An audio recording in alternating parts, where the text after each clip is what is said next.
Welcome to the Full Moon Film Buff, episode 167. We're going to discuss Werewolf in Bangkok from 2005. I watched this on YouTube. I had not seen this before, and I'm going to apologize right now for every name that I pronounce in this episode. Sorry, I am doing my best.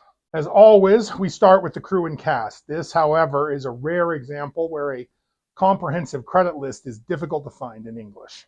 The film was directed by Raj Thongsiu. Raj Thongsiu was a Thai film director and screenwriter who worked primarily in the early 2000s. He passed away in 2022. Thongsiu's most internationally recognized work is Werewolf in Bangkok.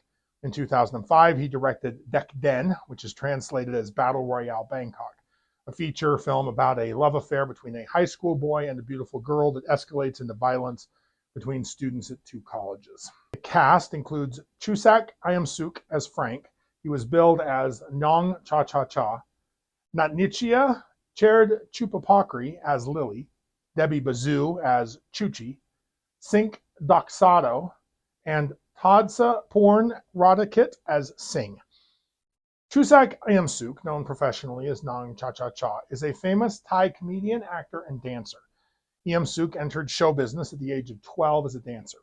After becoming a stand-up comedian in the popular comedy troupe Chernium, he was invited to be the MC of the TV show Ching Roy Ching Lan, which catapulted him to widespread fame.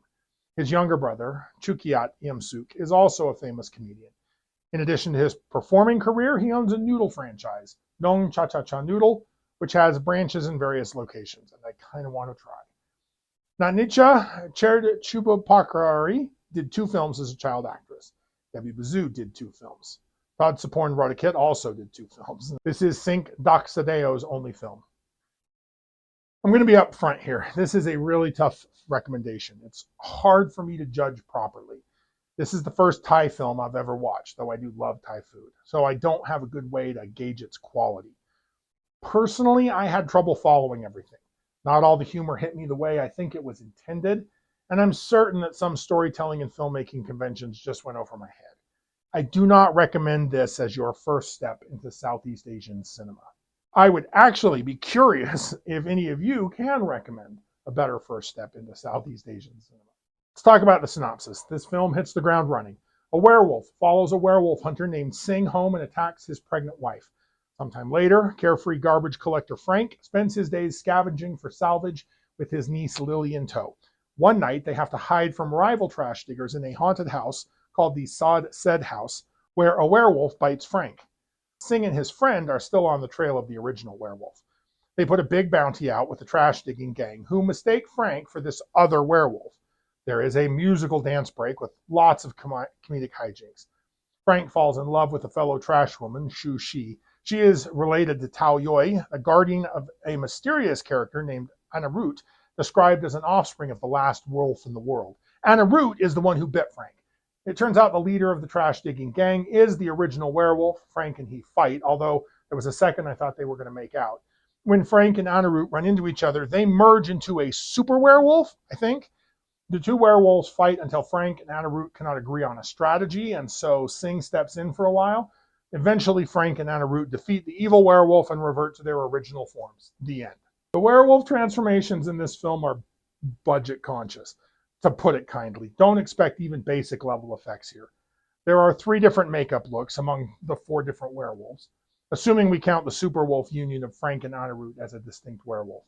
The cheapest, most basic look, unfortunately, belongs to Frank. It's scraggly, sparse hair on his bald dome, an odd nose prosthetic, fangs, and claws. That's it.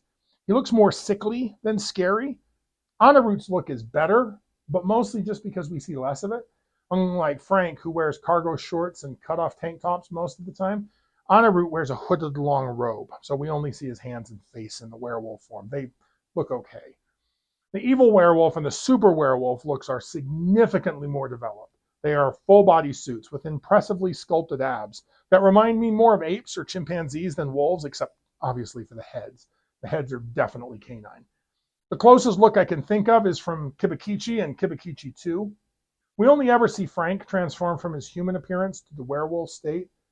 It's mostly just Chusak Iamsuk shaking vigorously, and then a cut to the completed makeup job. Nothing spectacular here. Unsurprisingly, Werewolf in Bangkok takes significant liberties with established werewolf mythology, treating lycanthropy as a comedic fodder rather than exploring its deeper thematic potential. The film abandons traditional werewolf narratives, the internal struggle between humanity and beast, the tension between civilization and primal nature, all in favor of slapstick comedy that unfortunately fails to land consistently for me.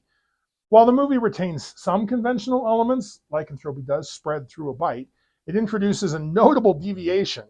Frank transforms when a half moon appears in the night sky instead of on the full moon. Now, this creative departure could have enriched the mythology, but the film passes it off as a quick plot convenience.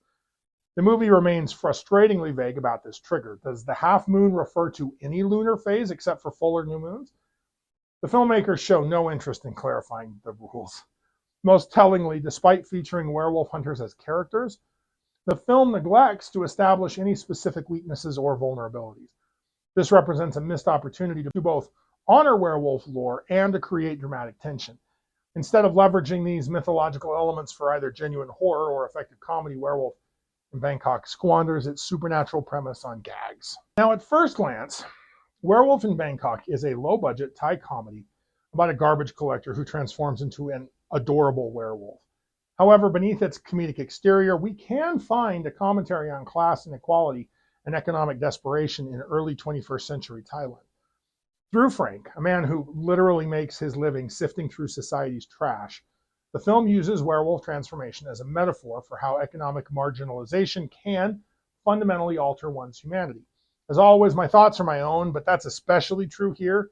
This is what a comfortable American werewolf buff thinks about a film's representation of a culture and economy on the other side of the world after a couple weeks worth of research at best. Take all of this with a block of salt. In Thailand's rapidly modernizing economy of the mid-2000s, waste collection represented one of the most stigmatized forms of labor, essential to urban functioning, but relegated to society's margins. Frank spends his days collecting garbage for money with his niece Lily, immediately establishing his precarious economic position. This profession places him in direct contact with the detritus of a consumer society that he can't fully participate in, handling others' discarded prosperity while struggling for his basic survival. Thailand's economy had grown at an annual rate of 7.5% during the boom years between 1960 and 1996, but it slowed to 5% following the Asian financial crisis. While income per capita had risen substantially, 79% of Thailand's poor remained in rural areas, with urban working poor like Frank occupying equally precarious positions in this informal economy. Frank's work collecting garbage symbolizes his relationship to a society that views him as disposable. He cleans up what others leave behind, making him functionally invisible to the people his labor serves. This invisibility helps explain the film's transformation metaphor. Frank's lycanthropy can be read as his economic desperation literally making him into something inhuman. When Frank is bitten and begins changing, the film presents this not as a horror, but as an extension of his already dehumanizing circumstances. His transformation turns him into a non-threatening werewolf, much like how society views the economic struggles of the working poor as either invisible or quaint, rather than threatening. His human form allows him to navigate society, but his werewolf transformation represents the animal desperation that this marginalization breeds in him. The film suggests that poverty doesn't just affect material circumstances, it fundamentally alters one's humanity. The werewolf becomes, in this reading, a literalization of how financial pressure can make people feel like they're becoming less than human or other than human, willing to do anything to survive. Perhaps the most ingenious aspect of Werewolf in Bangkok is how its low production values inadvertently, I think, reinforce its themes of economic desperation. The film has obvious budget constraints, amateur special effects, and a rough aesthetic that creates an authenticity. This isn't a movie about the working poor made by Hollywood executives. It feels like a movie made by people who understand what it means to scrape by with limited resources. The film's production circumstances therefore mirror Frank's situation. Both make do with whatever materials they can find, transforming refuse into something functional. Just as Frank collects garbage to survive, the filmmakers appear to have collected whatever resources they could gain access to create this werewolf comedy. This metatextual layer adds depth to the film's class commentary, as the audience witnesses both Frank's economic struggles and the filmmaker's own resource limitations simultaneously. The adorable werewolf design, rather than a failure of special effects, although I do think it is a failure of special effects, becomes a statement about how economic desperation is often sanitized for broader consumption. Frank transforms into something cute and harmless, and this reflects how society prefers to view the working poor, as charming characters in their struggle rather than as symptoms of a system's inequality. Werewolf in Bangkok succeeds as social commentary precisely because it doesn't preach. That's not what this movie is trying to do. Instead, it allows class themes to emerge naturally from its central premise. By grounding supernatural elements in the concrete reality of economic struggle, the film creates a unique space for discussing class inequality. But that's not, again, what the film is trying to do. In this reading, Frank's lycanthropy is not a curse, but a revelation, exposing the beast that economic inequality creates in all of us, whether we want to acknowledge that or not. So, I already said this. I know nothing about Thai film history, so I had to go out and do some crash studying to write this. I'll probably get something wrong here. Please feel free to correct me. I drew upon academic sources as best I could, including doctoral dissertations, peer-reviewed articles, and scholarly research from institutions such as Dartmouth College, University of Nottingham, and various academic conferences and journals focused on Southeast Asian cinema studies. Thai cinema represents one of Southeast Asia's most distinctive film traditions, constantly negotiating between local cultural identity and global cinematic influences. The medium reflects Thailand's social, political, and economic transformations while constructing notions of Thai-ness across different historical periods. Thai cinema began when the Lumiere brothers' exhibition tour reached Bangkok on June 9, 1897, screening the wonderful Parisian cinematograph. This inaugural screening occurred during King Chulalongkorn's reign, a period of significant modernization.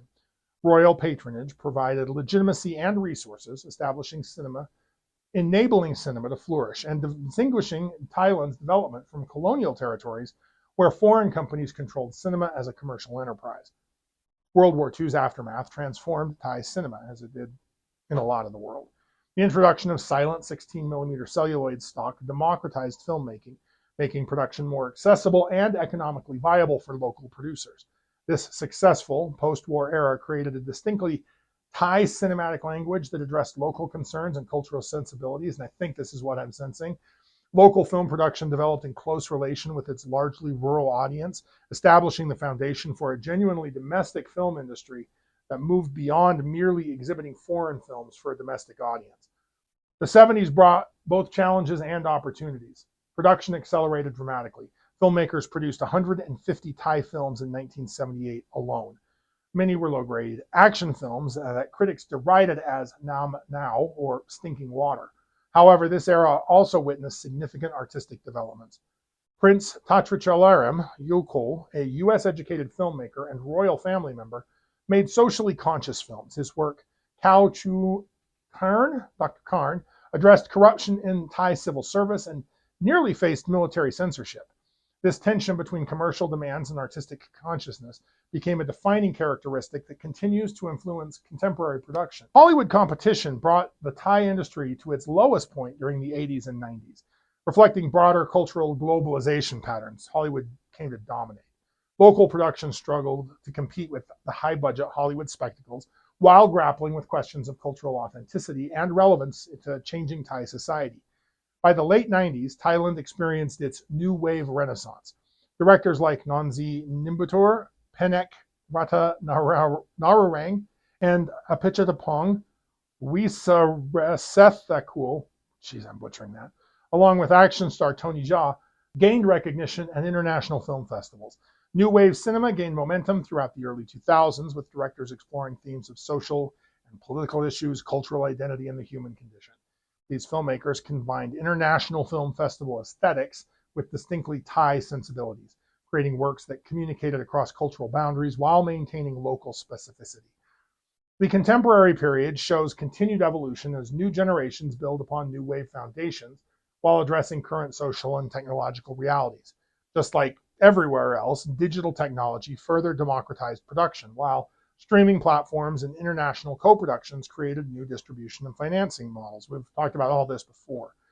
However, significant challenges still remain. Government funding mechanisms, Censorship concerns and market pressures continue to shape production decisions and artistic expression. Thai cinema's trajectory reveals a medium in constant negotiation with tradition and modernity, local identity and global engagement, commercial viability and artistic expression. From royal patronage origins through the popular 16mm era, the commercial Nam Now period, and the artistic New Wave Renaissance, to today's contemporary digital developments, Thai cinema demonstrates remarkable adaptability and creativity. The industry reflects broader patterns of Thai cultural and economic development while maintaining distinctive characteristics that mark it as a unique contribution to world cinema. Contemporary filmmakers build upon this rich heritage while addressing new challenges in an increasingly connected but culturally complex global media landscape. So, if you like lycanthropes, like, share, and subscribe. Contribute your thoughts and additional observations in the comments below. Let me know what I missed. Sure, it was a lot, and what you noticed. Next, I plan on discussing Curse of the Wolf from 2007. Keep your eye on the moon, a silver bullet in the chamber, and we'll see you back next episode.